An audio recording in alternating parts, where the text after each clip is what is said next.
I'm so curious, Travis, because the type of guy like you that you were like, leading the pack, and you obviously said you got pretty fired up before you guys would go out on missions and before this happened to you. So when you're sitting here and you're kind of, incapacitated in the sense that you can't go back out there again and you see some of these horrible things like with ISIS and all of that on the news, how do you direct that energy, and that anger that you have for things like that? I mean, the beauty of it all is it just takes one statement from the president to unleash the dogs, and we have the greatest military in the world, and that's just a true statement. I'm not trying to build it up, and it would just, if we have to go over there and do it again, and they unleash us, like take the muzzles off, it's game over for ISIS, and we already know that. So I get fired up. I know I did my part, but there's nothing I can do now except for support the troops and be proud to be an American and still live in the land of the free, home of the brave. I feel like some people are just born warriors. Right. Yeah.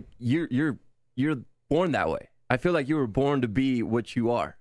You are. It's like weird because I don't think I could go. I feel like breaking out in Lady Gaga right now. Yeah. Maybe I was born. No, but I feel like I was in my head. It really was. No, I feel like I don't think I could do what you did. Well, I mean, if you don't know until it happens. And a lot of guys probably. But he chose it. Like you wanted to go out there. You said no. I'm going to leave school and I'm going to go fight for our country. And you get hyped for battles. You said it. Well, how you guys are meeting me now is how I always was overseas, like telling jokes, kidding around. And I got promoted to a position where I was the youngest, but I was in the senior slot. So there was only like 2 guys that outranked me with their position, in rank. But then I was the youngest guy by 3 years, and I was in charge of the 3 guys that were older than me and in the Army longer and everything. They didn't like that very much. Well, one guy for sure didn't, but I told him if he stepped up and got my face one time after I got moved up, I said, if you get my face again, I'm gonna break your jaw. and I meant it. So but no, I mean I loved it. So these 2 guys that were in the Army had another deployment with somebody else, came over.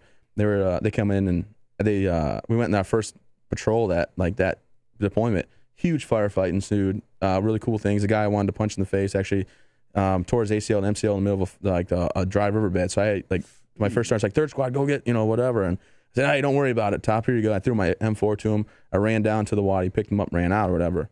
And I didn't care for this guy back in the States, but brother in arms and everything. So when we got back after I directed all the fire and took control of everybody and did the thing I had to do, the 2 guys were like, Sergeant Mills, I got to be honest, I had no idea how you got that position, why you got promoted and put in that spot. Somebody obviously knew you from before because the guy said, I'll follow you to hell and back. Like that was ridiculous. So you're on the team over there. As soon as a bullet went flying past, you're like, yes, yes. It's kind of like I watched King Arthur. It's an old movie, but I like it. But I actually just revisited that a couple days ago. And when the drums are beating and the horses turn into the battle and the guys are trying to go home, they're like, no, we're free. And then the horse is like, no, let's get it. And they're like, yeah, that's what we are. We're fighters, we're warriors.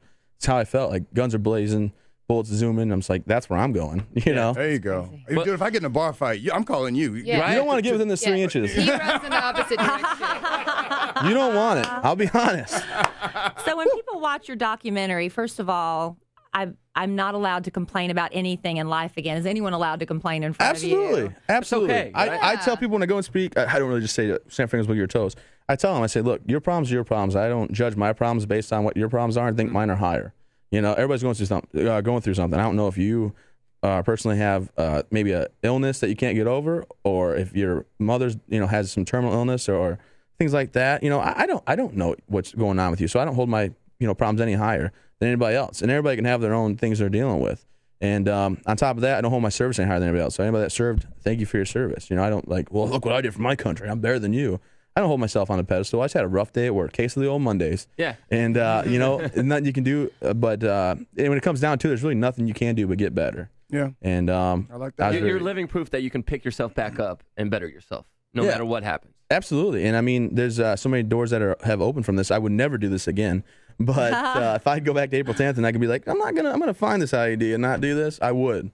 But you can't live in the past and dwell on it. There's nothing back there for me. There's reminiscing with my friends, all the great things, but it's like, remember that day I got blown up and I wish it didn't happen and that sucked really bad?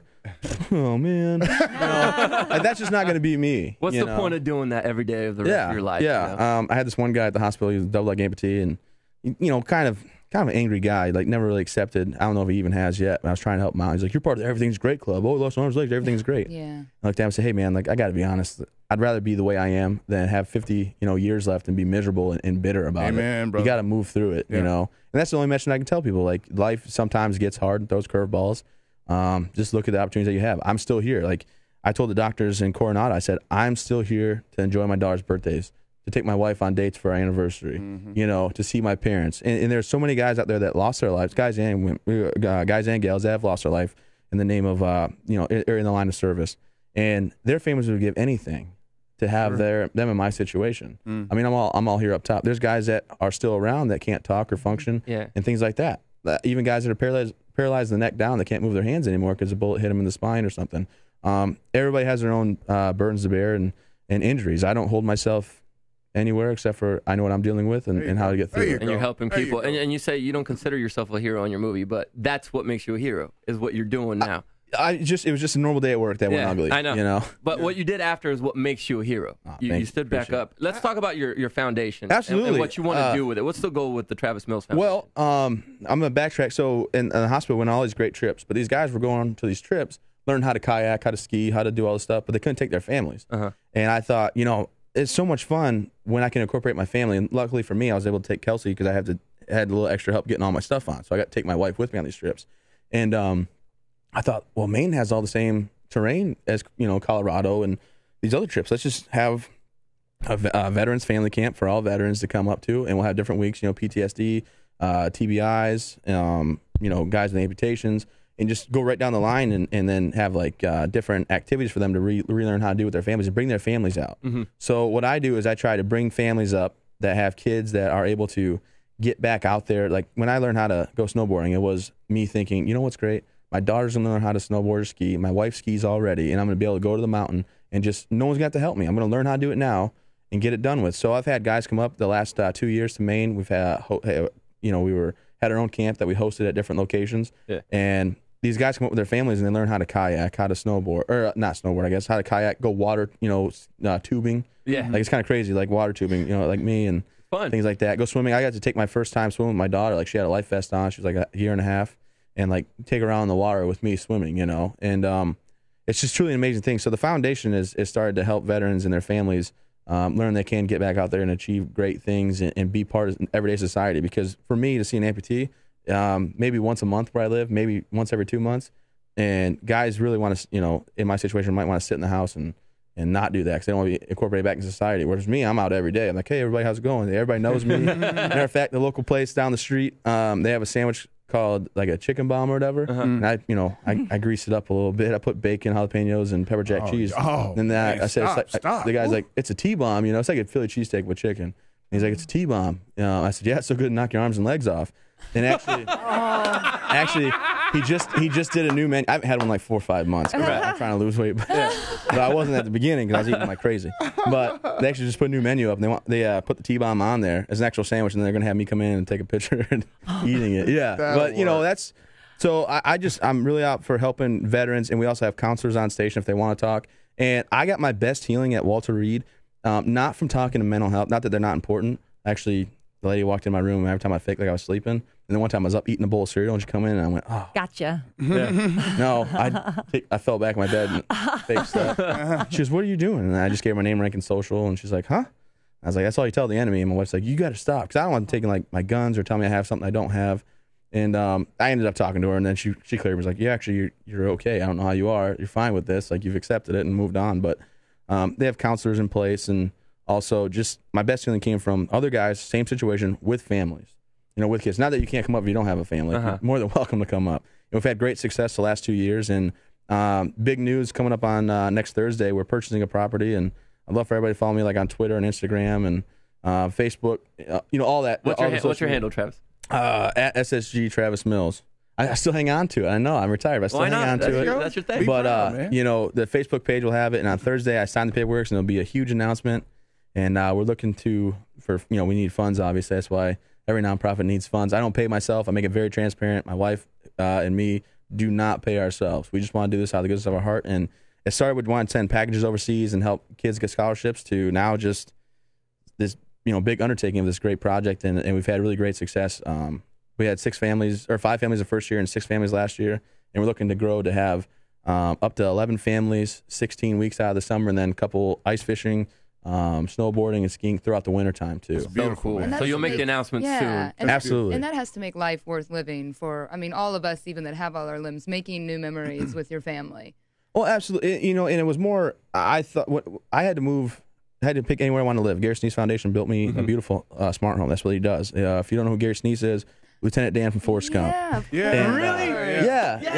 Yeah, he was angry about his injuries. Yeah, and he's a phenomenal guy in the movie. He's not In the really movie, hurt. in the He has movie. legs. Lieutenant Dan was not very happy in Forrest Gump. But he's a phenomenal guy, and he goes around building these homes for people that really could use them. So like my house has an elevator, and it has the drawers open automatically. I mean, just things that you would need. Cool. Smart home technology, and he does this. But just by meeting him and all the things he's out there doing, I decided I wanted to give back and help. And this is the best way I could give back and help, and that's how we got into it. Got into just helping people. I have 2 questions. Go ahead. Oh, Lord, No, this is serious. This is Okay, serious. that's not going to be serious, by the way. The other 4 survivors in your condition, do y'all keep in touch? And are there any black people in Maine? You can answer any. There are black people in Maine, yes, obviously. Yeah. Okay, so there are black people in Maine now. Okay. Do y'all like hang out? Yes. Yeah, like all the time, like buddies. My buddy Charlie just, I call him Mr. Wilson or Sir because he gets really angry because he's a retired military guy, but he's a photographer, and he actually is part of the Bass Pro Fisherman Tour. They come out and take all the guys out fishing, like all the amputees and their families, and take them out fishing and show them the spots. Man. But he actually just texted me yesterday and was wondering. He was like, "Hey, I'm coming through. I'm gonna stop in." I'm like, "Man, I'm in Texas. Like, let me hit you up." But and he was. Yeah, I mean that's. I know. We told you, Kind of random question, It's so weird that we're. But, That's gonna be the last couple questions. Me well. And the other guys that are wounded like me, I keep in touch with. The first guy, when I see him at events and stuff, I can hang out with him and talk. We don't talk too much. He was like 2009, 2010. He got double arm transplant done. The second guy was Todd Nicely. I haven't talked to him in a while. When I go to certain events, I'll see him. I'll call him up. I used to call him up for advice on things, but I got things pretty much figured out. The third guy, we don't talk at all. A lot of different mindset. Gotcha. I annoyed him with my cheeriness, I guess. Gosh, you're so positive. Hang up, Travis.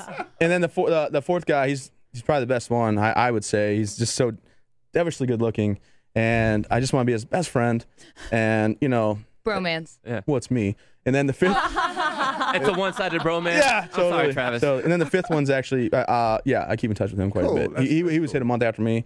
His wife and my wife are pretty good friends, and we hang out. The website's travismills.org if you wanna check out what Travis has been working on. You could also get the movie there, I believe, right? You get the movie there, absolutely. And there's another big announcement coming out in November on the Veterans Day. If you guys stay tuned, follow me on Instagram and Twitter and everything. And all the emails that go into my website actually go to me, me and 3 other people on the chain. No nudes though. No nudes. Okay. Oh yeah, please don't do that. My wife's on the chain, so You send those to me, and I'll screen those for you. No nudes. thank you. Be my part of giving back. We'll put everything up at kidnation.com so they could access it. Thank you so much. Easier. Travis, thank you so much for chatting with us, man. You have the coolest story. Hey, I appreciate you guys having me in. I was happy to fly, to come in and be able to do this and meet everybody. And I don't know. Please check it out and get behind the Travis Mills Foundation, and we definitely appreciate it. And it's totally transparent. None of the funds go to me. I'm not trying to pay myself or get rich ever.